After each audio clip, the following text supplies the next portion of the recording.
Hey everybody, welcome to another episode of the Lit RPG Podcast. I am Ramon Mejia. I'm here to bring you the latest RPG news, reviews, and of course author interviews. And this week I have quite a gem for you folks. Or is it Dungeon Core? I can't remember. I'm talking to the infamous, my buddy, my friend Dakota Krout. He's the author of the Divine Dungeon series, and he's here to talk about his novel, The Ritualist, the Completest Chronicles of Book One, which will be out on March the 15th, right coming up. So hey, say hi, Dakota. Hey everyone, how's it going? So And there's it. there's a live chat going on right now, right? So they can just hop on in with Yeah. questions if they have some. They can totally like leave comments on the live chat we're doing. We'll revamp this afterwards, like to add like some music and kind of thing and to put it for like the actual podcast. But this is live. It's on YouTube. We have links on our Facebook page for people who want to join in on the chat, just to come by and say hi and please join. We need questions. Yeah. This is slightly impromptu as far as like these things go, but I'm always happy to do it. Dakota is always super fun to talk to, so it's great to have you on, man. And it's always super fun to talk to you, Ramon. Never had a bad conversation. Yeah, awesome. So thank you very much. It's always pretty fun. Like you and I have chatted like off air plenty of times. I think that we're kind of buddies at this point. At least I hope so. I hope so too. Like I'm over here like, oh yeah, I'm gonna talk to my buddy Ramon. So Yeah. don't even have to ask that, man. Oh, I'm here. Good. Because it's always like I always wonder like when I talk to people like where they're like, oh, are we real friends or just friends in my head? Because I talk to you about something that I love so much. And it's always nice to know. Oh yeah, we're buddies. I would invite you to come and stay here for a while, but it is still below freezing, and we expect it to be that way for almost another 2 months. So I will enjoy the 70-degree weather I have here. You can always come hang out at my house, man. It's oh yeah, totally okay. cool. We have a spare Hop in the room. car. We have a spare room. You and everybody else can hang out there. It's a big queen size bed in there too. There So we go. we even have cribs and stuff because we babysit a lot. So plenty of Perfect. things for everybody, man. But going back to the topic of the Ritualist, this is actually a very interesting novel, but it's also a departure from what you've written previously. Sure. The last series you wrote was a dungeon master or a dungeon core novel, and so it focused essentially on that particular concept, like a core creating a dungeon, adventurers coming in, being killed, and there were also some concepts of like, oh, the town outside of the dungeon being a part of the story. So with the Ritualist, how is that different from that particular series? Sure. So the Ritualist is going to be a little bit more traditional lit RPG.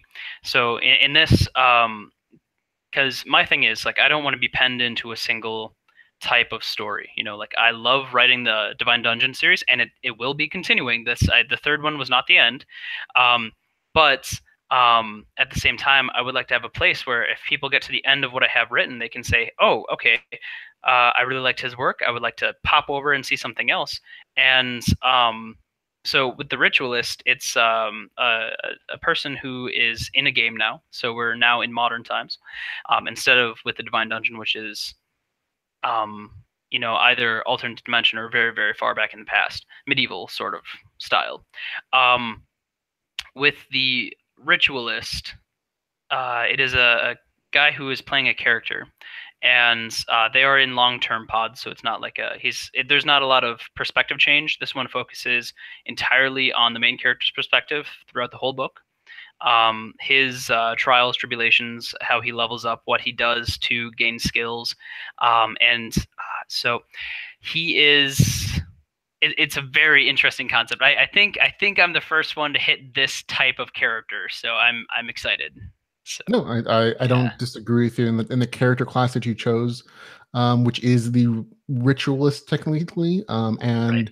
then the Occultist is his profession eventually. Do you want to tell us a little bit about those particular traits, Sure. or you want to keep those for the readers? No, that's totally fine. So like you said, there is a big difference between the class and the profession. So the class is just like any other game. You know, you can find hidden classes, you can find unique classes, and he does get a unique class right off the bat, doing something that no one else has done because he has. You'll find out he has a lot more free time than other people. So the Ritualist is an interesting class in that it is essentially entirely utility. So it is like, whereas a lot of other people focus on becoming very big, powerful characters either through brawn, intelligence, huge magical bolts. The main character, whose name is Joe in the book, I know. Well, so Joe is basically the ultimate utility. So everything from, you know, camping to survival stuff to cleaning. It's all based on what he does. And later on, as he gets more specialized in his class, he's going to be able to do more powerful things, more attack-based things. But what he does is on a grand scale compared to No, like that.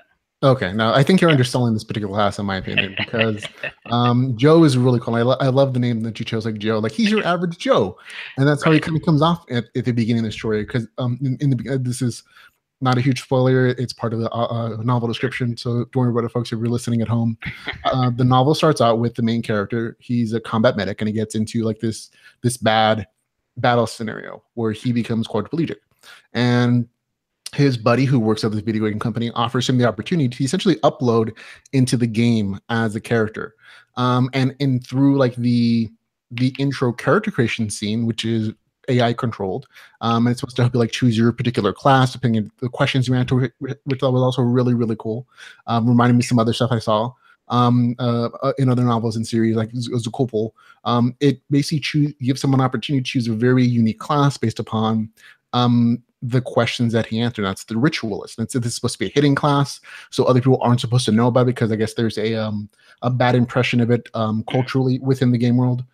So it's he other people read it as healer, and he gets some healer abilities. But the ritualist class has the opportunity to basically create magical rituals that have varying effects, but they're also not super fast combat magic. So Right. it's more along the lines of like, oh, you have to take time to prepare and get things correct and get special materials, and that takes time and effort and money. But the end result of these rituals can be super, super amazing and powerful if the main character can never figure how that all works, because it's not explained to him, and nothing in this world basically is. The characters have to learn everything the hard way, including like what class possibilities and specializations and jobs and professions are out there, and crafting and all the cool stuff if they want to do that. But it's all very much an opportunity to explore and experience and to learn on your own. And I love that about this game world. It felt very open, and nothing was really handed to characters. Now, Dave Wilmarth in the chat room says hi. He says, might have been better if it was your average Ramon, though, instead of your average Ramon. So, I do like that. Yep. So actually, the name of the character was chosen. It's I got permission from a friend's dad. So my friend Joe, a little over a year ago, passed away, and so this is in memory of my friend Joe. So that's how we picked the name on this one. So much as I would love my main character to be Ramon, of course. No, it's like I think some other authors have like popped up Ramon as a villain occasionally. And I'm like, he gave reviews on like food and stuff, but he was still a villain. Yeah, so there you go. And a lot of us writers actually end up using each other's names or characters or like nods to each other because we're kind of a closer knit community in the Lit RPG community, so that happens like a ton. Sure. Yep. So that's a good portion to like what makes Joe, I think, special a little bit. Can you think of anything else that makes him unique and interesting for your character? Yes, so the occultist profession, right? So we hadn't even touched on that yet. So just like many other games, there are professions, and that is anything from gathering herbs, like you could be a herbalist, you could be a blacksmith, miner, all these other things. They're kind of separated into gathering professions and professional professions. So like creation from those gathered materials or the gathering of the materials. So typically it is recommended to start with a gathering class so that by the time you can get your second profession, you have gathered whatever you need. So the occultist profession is similar to a scholar, and but it's much more based on flights of fancy and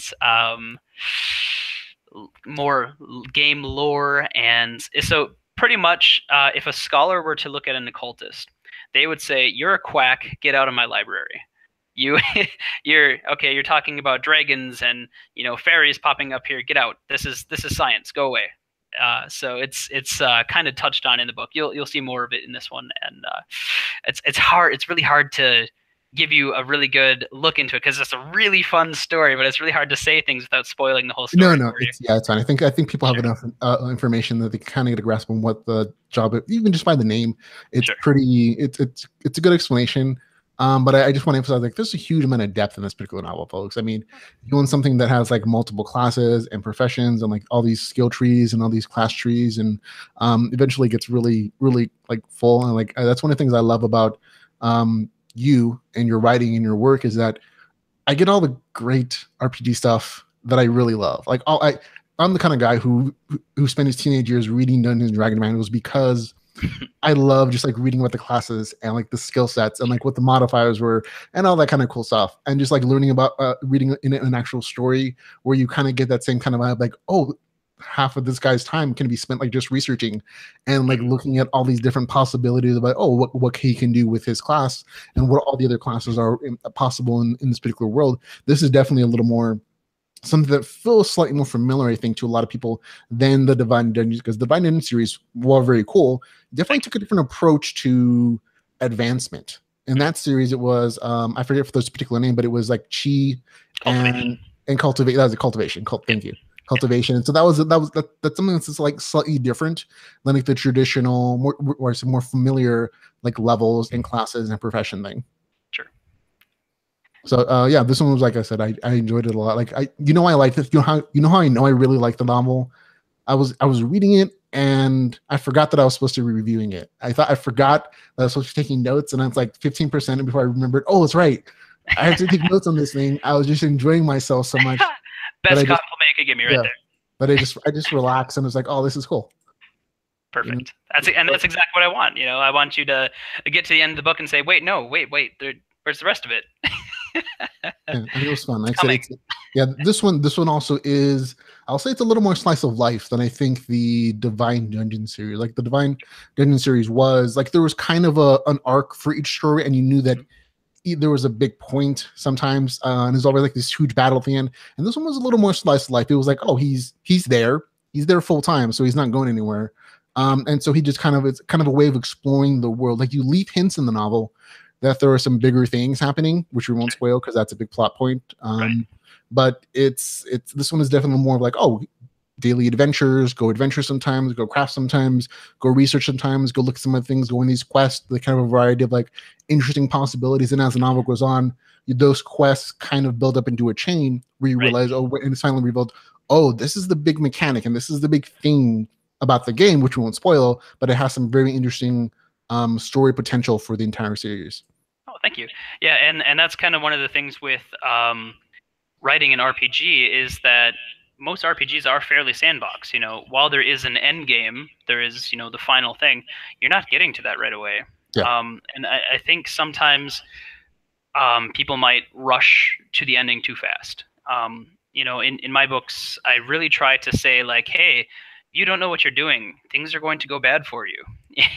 And quite literally, when I'm in combat, what I'll do is I'll be like, all right, so he's attacking and he's being attacked, roll a die, and he's hit. Okay. And you'll see that a couple of times where it just doesn't make sense that he just died out of nowhere. Yeah. He's just a boom, dead. And it's like, oh, someone got a crit. Pretty much, just roll a die. Oh man, well, okay. Yeah, and I know authors who do them like, I'm just gonna tap that die a little bit so he doesn't quite die yet. And well, it happens so frequently at the start that I had to, find a way to make it stop. Yeah, it's called Dungeon Master Prerogative. Yeah, the characters are just dying so much. Like, it's okay, they can't see these rolls. Right. Well, it was more. So kind of how I figure it is that with strength and constitution. So for every point of constitution above 10, which is the human normal, like you have 10 points of constitution, that's kind of fairly standard across the board, D&D, stuff like that. Right. Points of constitution, you're good. If you have more than that, you start gaining health, right? So like every point of constitution is like 10 health. So, you get someone that has 40 constitution and they can take a pretty solid beating compared to your base 50 health. that's 2, 3 hits otherwise, or one hit if they're lucky. So Yeah, and the ritualist it's apparently a very squishy class. Like yes. I actually really enjoyed the way that you did the physical descriptors and modifiers. As he went from below average, which would be the 10 points, to Mhm. being at average at least. Like there was literally a physical description change in the novel, whereas like below 10 Constitution, he looks skeleton-like. He looks very skinny. He looks very emaciated to everybody else. But once he hit like 10 points, oh, he filled out a little more, like he would be normal, and Right. not like he's not buff, but he's basically he doesn't look like he's gonna drop over dead. Right. And I like that about all the different character classes that you have in there, including some of the other like modifiers for people who aren't like intelligent based classes, like some of the fighters. They're not so bright in their words when Right. they talk sometimes, and that would be ineffective. Their intelligence modifier. A couple notes from the chat room. It seems like Dave Wilmarth says, "Is there a male pole dancer named Dave or Chatfield? He's a very pretty man." I think, well, I mean, they're a duo, aren't they? They had to kind of be on stage together. You can't just have one and not the other. Coming Kind of to like stage a number two, Chip and folks. Dale sort of thing, I Dave guess. and Chatfield. Wilmarth and Chatfield Yeah, together and again. Charles Longstaff in chat room says he loves the Divine Dungeon series. He can't wait Thank to you. dig into this one. Lazarus says, Lazarinth says 2 days away. Woo! So there you go. It is quite interesting to see the numbers on Amazon right now, because with the Divine Dungeon, people were like, I'm like, hey, there's a new Divine Dungeon book coming out, and people are like, oh my gosh, I'm so excited! Yeah, everyone's like, all right, quick, go pre-order, and now it's this is a new series, and everyone's like, maybe we test the waters, And yeah, also, I think what also is that, did you remember to add this novel to your Amazon author page? Because I was looking at, so I'm like, I didn't see it there. That's a good question. I just saw the Divine Dungeon series, so they might not actually know that it's there or not. Yeah, that is a very good question. I will definitely check that at the end of this conversation. So, yeah, but you also, also remember that the people who love like the Dungeon Master series, the Dungeon Core novels, aren't always gonna like something else that's different. Like, and that's totally fine. And that's why I'm trying to kind of expand my writing, is that so I can reach more people. I think my writing style is fairly fun, it's enjoyable to me, at least, and that's what I'm going for. And hopefully, the mechanics change a bit, but hopefully the quality of the story is what draws them in. So yeah, no, like I said, it's a fun, like I said, it's very slice of life, but there's also there are hints at an arc, and that's cool. Like I said, it's just different kind of novels for different kind of people, and you're gonna get some crossover, but you're also gonna attract a lot of new people with this particular. I found that to be the case, at least for me, at least between Adventures in Terra, which is very fantasy, little RPG, and Project Alpha, which is a little more modern sci-fi, because you have stuff. Yeah, that one right there. Look at that. Well, that's the Adventures in Terra, but yeah, Project Alpha. Like I said, it is, and some people dropped out from Project Alpha saying, "Oh, this doesn't really fulfill it for me." But let me know when you write the next Adventures in Terra book, and some people are like, "Oh, I really like this one more than Adventures on Terra because this hits this, whatever button that does for them." And I lost your mic. Let's see. How about now? Yep, there you go. Okay, cool. Sorry, I hit the sound down button. So, okay, yeah, and yeah, that's really what I'm going for. Hopefully, like you said, there will be some crossover. Hopefully, people enjoy both types of stories. And kind of for me, like as much as I love long series, I love reading, I love the books.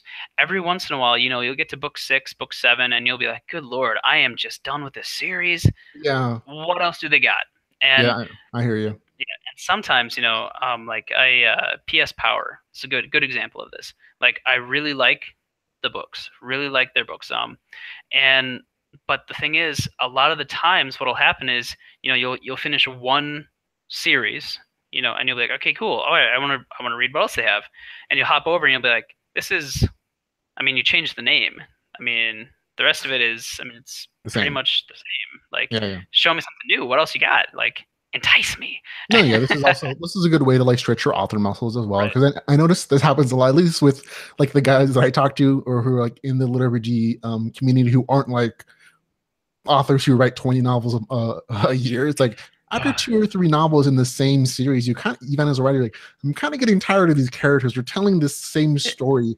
I want to do something new and different, which is, I mean, I did it. I mean, I hit Adventures in Her Book 2. I'm like, I was having trouble writing book 3 because I was like, I just wasn't feeling as inspired and I needed a break. So I wrote something that is kind of different. Sure. It's still an RPG, and it still hits a lot of the same cool things that I love about the genre. But it's set in a different time period. It's more modern. It's, you know, and I think this kind of feels the same thing for few because, again, it starts out in the modern world. It's not the medieval cultivation dungeon novel, and this is essentially an MMO VR.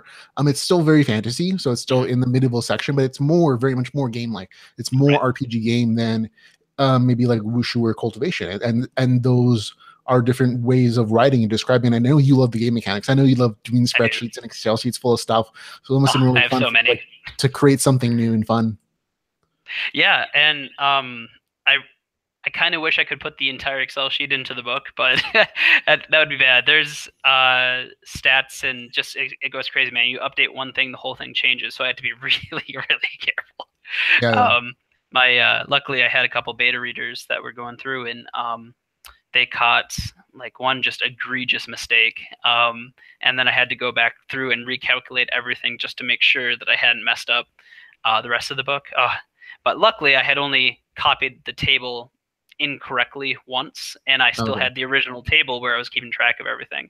Yeah, that's always a good thing to make backups as you go for character sheets and other things that you change, just so you can if you have to roll back, it's not like to the very beginning where you have to figure it out all over again. Right. Sheet 1, chapter 1. No, yeah, for real. I'm not kidding. I do the same thing. I have like a sheet for each book, so that those character sheets are separate and saved. And then as I go on, anytime I make a change to a skill or advancement or to somebody's levels or whatever, that gets a whole new copy from that exact same character sheet and just with the modification. So and it'll be titled for the chapter that happens in, just in case I change something in the story and somebody advances a skill or gets another whatever. It's more experience points because I need to pop up. Make more action, whatever, then I can change everything and it still makes sense, and I don't have to like start from scratch or like try to figure out from memory what was there, or literally read through and add things up. Oh, that sucks. That would absolutely suck. I've had to do this and be like, oh, I forgot to make this change at the beginning and it affects everything else. Go through and add up damage or experience points. Yeah, it's pretty fun though. And I would say that I don't think I go too overboard with like system messages or pop-ups or notifications like that. No. Yeah. I have seen a few where it's, you know, like the whole book is just boom, table. And it's like, okay, page. I'm always a huge fan of like not having tables in novels. Just because it's kind of, I understand it's a hassle as an author to do it, but it's for some readers is also very distracting. And just from like talking to beta readers, a lot of them prefer, and not everybody, of course, just to have it as text, like, oh, italicize it or bold it, so you make it look a little bit different. But at the same time, it's just easier to kind of look through. And it also kind of forces you as an author to kind of decide, well, how much information do I really need here? Kind of get by with less. And especially that becomes an issue when you do an audiobook version of a novel, because it's a super big pain in the butt to both whenever to do it and also to listen to as a reader, like just pages of like stats, like HP +1, HP +2, -7, -6. yeah. And so like even then, like you have to make decisions as to what you're putting in. A few comments from chat. It sees Dave Wilmar says he has a constitution of +400. It really filled him out. So good lord, yeah. Constitution of +400. You would that'd be disgusting. What is that? Like a 9,000 experience hit point ratio? I think something like that. Is it 5? Actually, so every 50 it doubles. Oh, so yeah. we're doing math on our heads on the air, folks. Sorry. Yeah. So like, you know, it starts at 10. 10 is the basic human average, and then at 50, you actually will then double your stats. You'll go from, you know, if you're 1.5 the human average, you jump to twice the human average. Oh, it's another thing. It's not like you do like percentage points. Yes. It's very interesting. I'm like, oh wait, that's like math. in there. Yes. Like, not everybody's gonna like. Okay, I was like, I like it. I'm Right. a kind of a math guy. I Yeah, love to and see I mean everything. it's fairly minimal though. Like it gives you the explanation once, and then the rest of it is novel. Like you can sit back and relax, or you can sit there with your calculator as you go along and be like, yep, okay, cool, he's adding it correctly. Oh, that was a temporary bonus. He messed up. Yep. And And readers will do that too. They will check your math for you. that's fine. Yeah. And you know it's great that people like the work enough that they want it to be to their standard, and I really appreciate that too. No, that's So fine. And like I said, a lot of yeah, people in the community really do appreciate the numbers. It's right. one of those things like one as somebody who reviews novels, literature novels especially. There's so many new authors who try to come in or publishers who just don't realize that it's okay to give numbers. Right. They're so used to like writing their fantasy and sci-fi books, where it's like, oh, you can't show the behind the scenes stuff. Mhm. And so when they try to write literature, they still incorporate that same philosophy. And I'm like, this is technically a little RPG. Like you're talking about mechanics like in your character's brain, Right. but the fact that you're not showing them is going to make this less appealing to a majority of the community. Like there's still some people who like that stuff, but Right. I think most of the literature community really likes the numbers. They like the Yeah. notifications because that's what they're used to seeing as actual gamers, and so that's Sure. how they're connecting to the story. And the fact that it's okay to do it in a genre makes them feel comfortable, makes them feel connected. That they're playing their favorite video game or something Right. that's really cool. But they don't have to spend 300 hours on it. That's right. They don't. They Yeah. can just like hang out for a thing and put it down and pick it back up or listen to it as an audiobook. And those are all Exactly. really fun ways to do it. A couple more chat. Well, before we get to that in a second here, Sure. just so you know, the I will be having the same reader for the audiobook, so it'll be Vikas Adams. Um, I'm pretty sure I said that correctly. So it's should stay consistent. So that's pretty good, I think. That's good. Like, I use the same native for all my stuff too. And like it's just easier. Sure. Okay, comment. Sorry, didn't mean Yeah, to no interrupt you. comments from the chat room, no problem. Let's see. Dave Wilmar says, yeah, burnout. He was tempted to drop a meteor and smush everybody, referring to like author burnout for writing the same Oh, series sure. so many times. He's another author, did the same thing. He wrote 3 books in the Greystone Chronicles, and now he's writing something different because after that third one, it's like my brain hurts. And you know the great thing about that is that you can start writing on something else and like but this I'm going through I'm like, oh man, you know what, I can really think of a great mechanic that I can use in the next Divine Dungeon book, Yeah. and I'm like, okay, I'll write that down real quick and then I'll go back to writing my story, and Yeah. it happens pretty frequently, man. I have like a solid chunk of information ready to go for the next book Yeah, and that's just a matter in of like both of just them. yeah, just it's getting your brain out of that same rut headspace. Like Mhm. when you like take a break, when you do some consumption of like other materials, or you just start writing something different, like your brain just doesn't burn out anymore because you're doing something different and new, and it's Right. fun, and it becomes like very creative again. And Right. just make sure you write down all those ideas because they're all very Yes, useful exactly. and valid. A couple more notes from chat. Let's see. We have Mr. Sergeant Blade. He says he can't wait for the next book. He arrived. He wants to know if you'd already estimated for the next Divine Dungeon book. Or I am trying for this year. So how it's going to work is that my plan. My plan is to get out the second book in the Completionist Chronicles, and then but that's I mean I've been writing on that. I haven't stopped because the next book is coming out.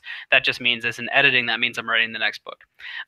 So my plan is to do the second Completionist Chronicles and then the fourth Divine Dungeon series in the Divine Dungeon series. From there, it's kind of up in the air, but I'm really hoping to have out a total of 4 books this year. That's yeah, my goal.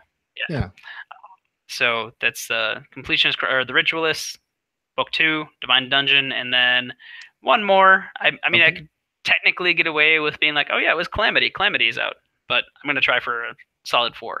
Yeah, no, that's Year. really fine. No, I'm Yeah. kind of the same schedule as you. I'm like last year I put out I think 2 technically, and so we'll hopefully double it this year, and we'll just be more productive since I'm a full-time writer now. I know you have some extra time right now, at home ish. So baby sleeps a lot if you feed her enough, Yeah, just like take the food. I have to write. But another thing is my editor just had a baby, so we'll see how that impacts his.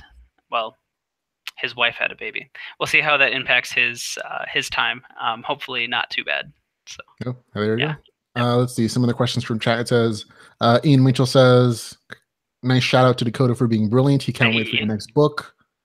Mr. Sergeant Blade says he must agree with that. As a former gamer, he got fully immersed into the books, feeling as if he was playing an epic MMORPG. And going back to our comments about like, oh, showing the notifications, showing those numbers, showing those stats and character sheets, it's okay. That's what gamers are relating to. That's and so hiding them is only kind of to your detriment. Sure. To a point. There's a fine balance there. Yeah, there is a balance to everything. It can't just be stats and stuff, but like it's okay to show that stuff. I think that's what I like about our genres, that we're giving permission to authors and gamers to like, oh, that's how they think in terms of games sometimes. Like, oh, what was that attack roll? Why is that damage that particular number? What's the math behind it? Or, something like that. Sure. Let's see. Dave Wilmer asks, when are you going to do the Badass Baby Soccer series? Yeah, nope. I don't even know how to make a joke about that.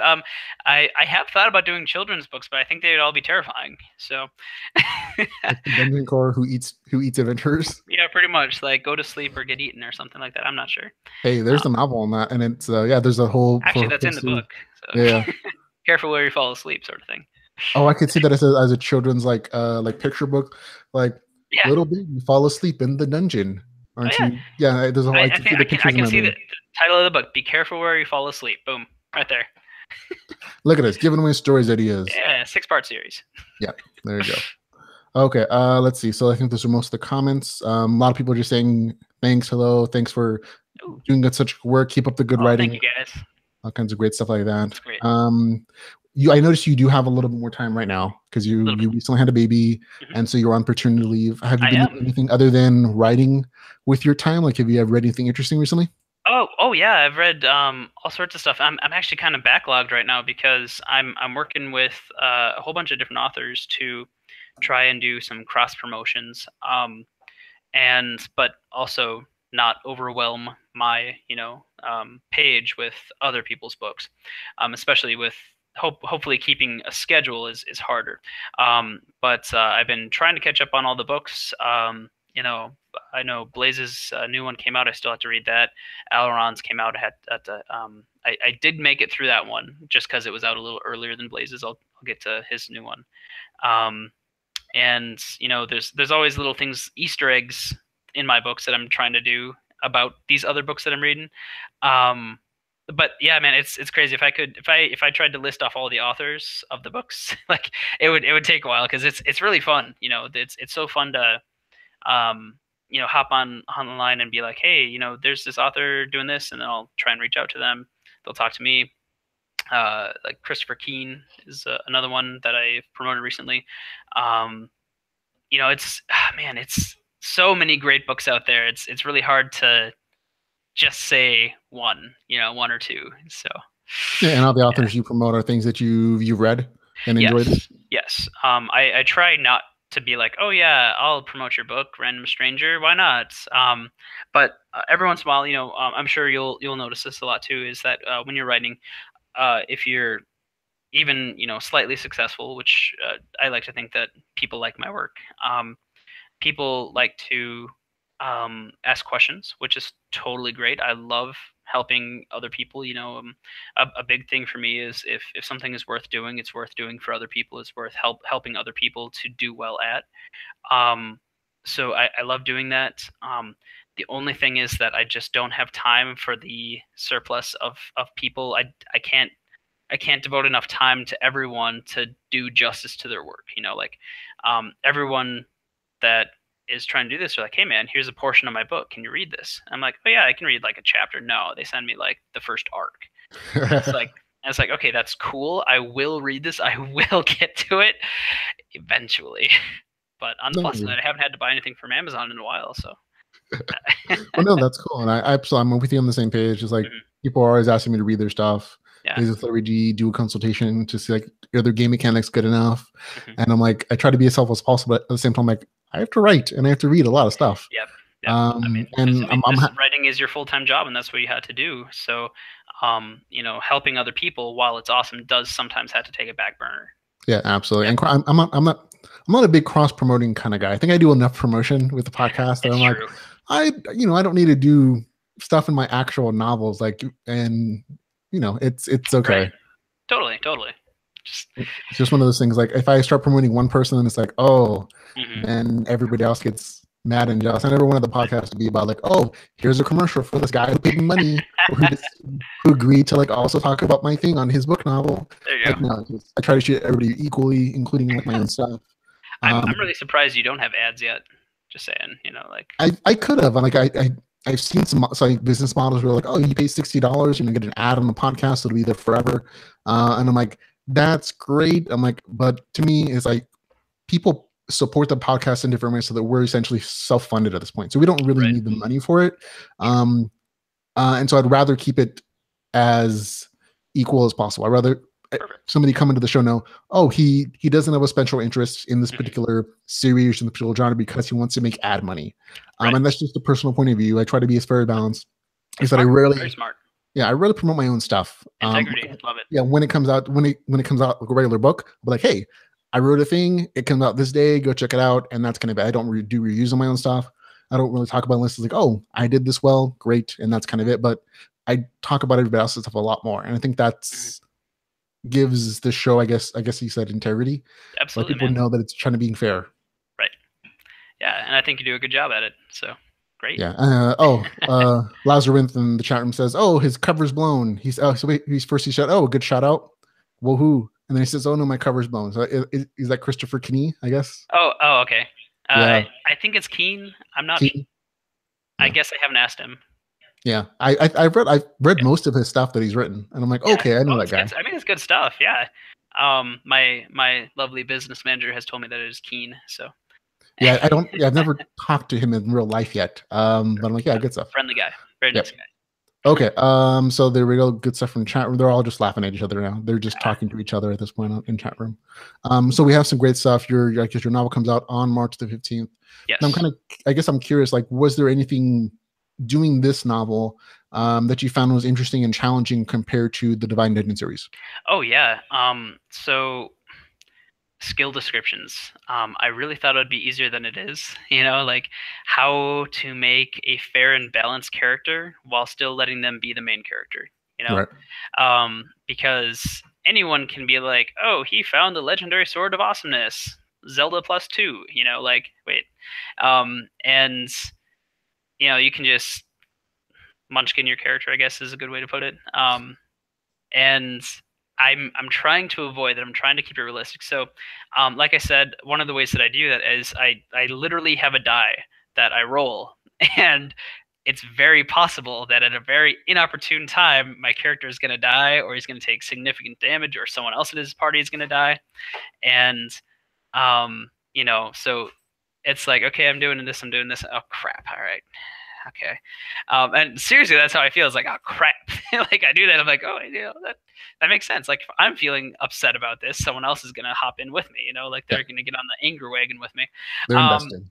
Right. So keeping track of everything is definitely more interesting. Because, with the Divine Dungeon, I have a set of runes. I have, the names of people, and I have their rankings. And basically, if they have a decent cultivation method, so like, below average all the way up to just amazing. And in this, it's, they have their main stats, strength, charisma, wisdom, intelligence, perception, agility, all this other stuff. And they have skills that they get based on how high those stat gets. And then they have skills that they get for leveling up, and then they have stuff that they can find and stuff that they can make. And then it's like, okay, what equipment does he have? Which of these are temporary bonuses? Like, all right, his charisma is below a normal human level. How are people going to treat him? Like, right. Yeah, right, your charisma's at 8 right now. Oh, okay. You're talking to her or us? My dog is. I thought you were your wife. I'm like, her charisma is definitely not an 8. It's at least a 15. I've met her. Oh yeah, she's gorgeous. Yeah. So this is Patton. Let's see. Yeah, so it's just like I said, keeping track of everything, making things snarky without being mean. Just trying to have fun with it it's very interesting because it's a cross between having a lot of fun and keeping a spreadsheet. So anyone who's played D&D will kind of know how that goes. Yeah, absolutely. And there's definitely more like of that kind of variable stuff in this novel than there is, because in a lot of ways, the divine gentry is a little more loose on the mechanics. Like you Right. can, if you know someone's cultivation level, you can kind of guesstimate like where their damage is going to be. And also in that series, they don't get resurrected. They don't come Right. back from death, and so Exactly. it's a lot harder to have them Right. die after a bad roll. And Right. here, it's totally okay for your characters to die in this series because they respawn. I wouldn't say it's totally okay because it is a pretty hefty penalty. Yeah, but So it's not permadeath. right. So I can kind of give this away because a lot of people have asked. They said, how do you keep an edge of I really, really don't want to die in the game? So how do you keep an edge to the game? So in this, you can think of, all right, a rabbit will give you like 3 to 4 experience. And here's the thing, no matter what your level is, you're going to get experience for that kill, right? So the experience stays the same. You could literally go out and kill 100,000 wolves and get to level 20 or something like that. But you really don't want to. Yeah, that's a grind. Right. Because so a wolf gives you, I think it's 12 experience. And to get to the next level is the total experience of the previous level times your current level times 1,000. So, you have to get like to level 1, right? You're at level 1. To get to level 2 is 1,000 experience because it's 1,000 plus 0. To get to level 2 to get to level 3 is 1,000 plus 2,000, so 3,000. Right. And it just goes up like that. So, getting to level 10 is something like, oh, I don't know, 100,000 experience or 80,000. I'm not really sure off the top of my head. I have the sheet somewhere though. Don't worry. No, I think I did something similar with my novel. Like it gets much harder as you go up in level to get the next level. Yes. Yeah. And so then stats become more important than level over time, Right.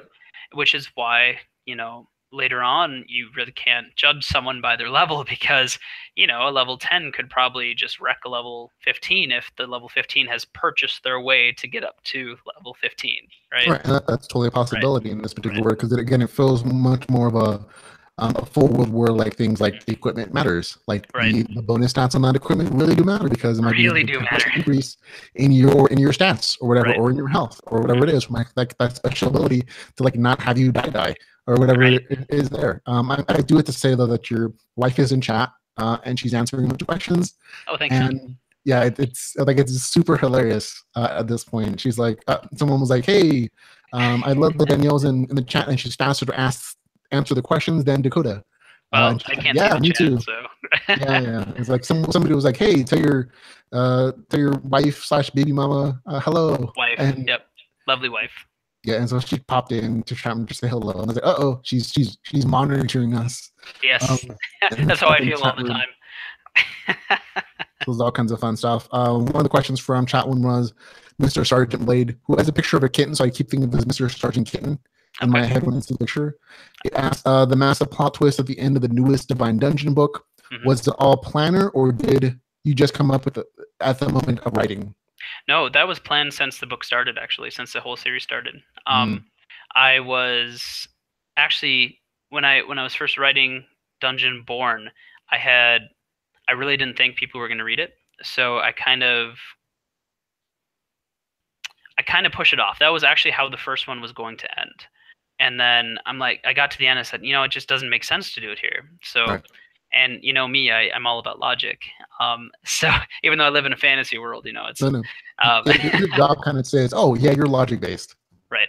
Yeah. So I like the logic of things, and when I get to a place, I'm like, wait a second, I don't want to just toss it in there and have that be the end. Like that just doesn't make sense. Like let's push that out a little bit.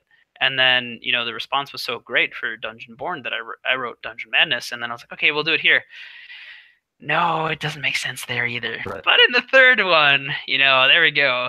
Like actually, I have a whole huge list of plot points that I try to hit, and this part of how I write is I make a big indented, do this and this, do this, do this, do this. And I try to incorporate each of them, but a lot of times it'll be like, all right, do this, and then it'll actually go, do this. Yeah.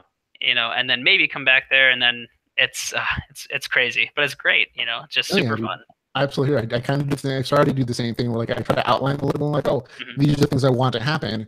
And sometimes they don't fit in the right order that I originally thought they were as Right. I'm writing the story.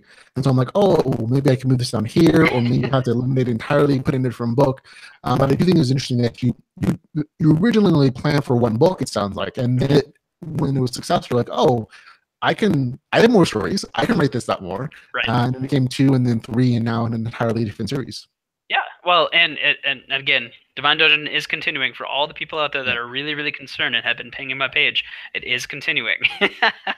I just don't know when. So I'm not going to George R. R. Martin it though. You won't see this 10 years down the road. This should be fairly faster than that.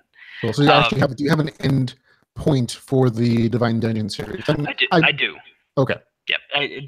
That was also planned since the start, but I didn't want to make a huge monolithic single book, so I kind of had to split it up a little bit.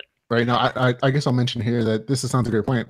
The Divine Dungeon series actually ties into the Ritualist series.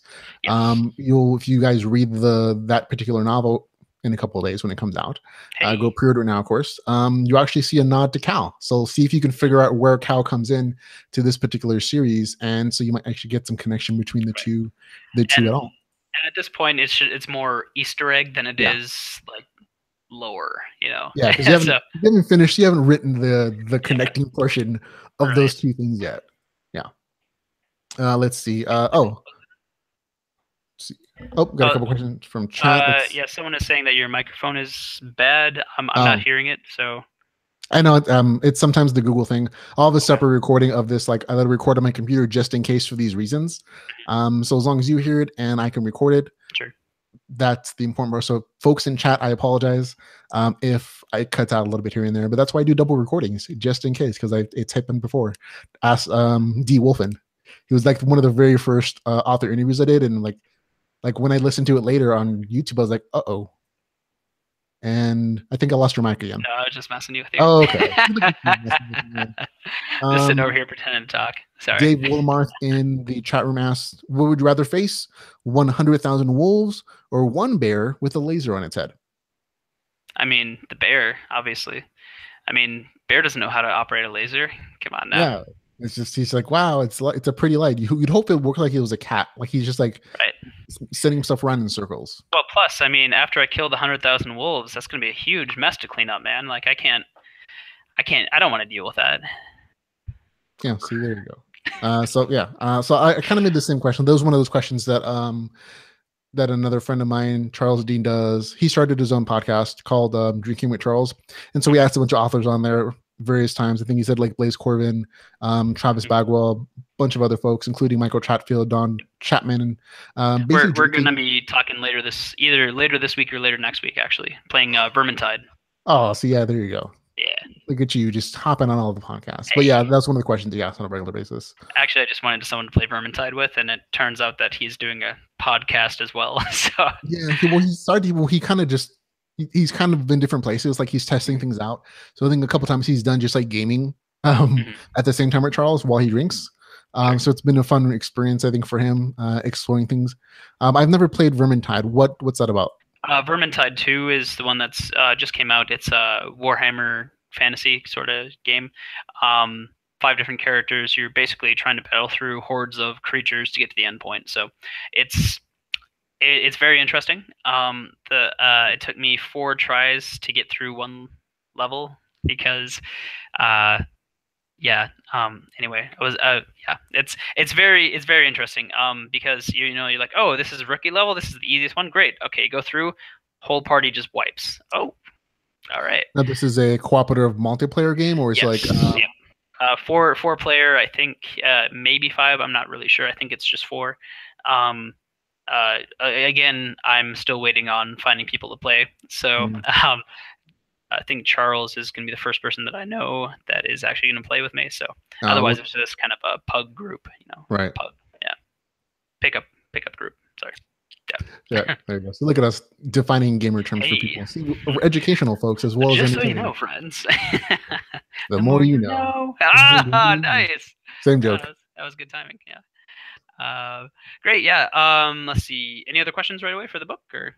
No, I think that's about it for the book. Anybody else in chat room have any questions? Feel free to ask right now. Otherwise, we're probably going to wrap this up. A lot of good comments, but again, it is kind of last minute. Sure.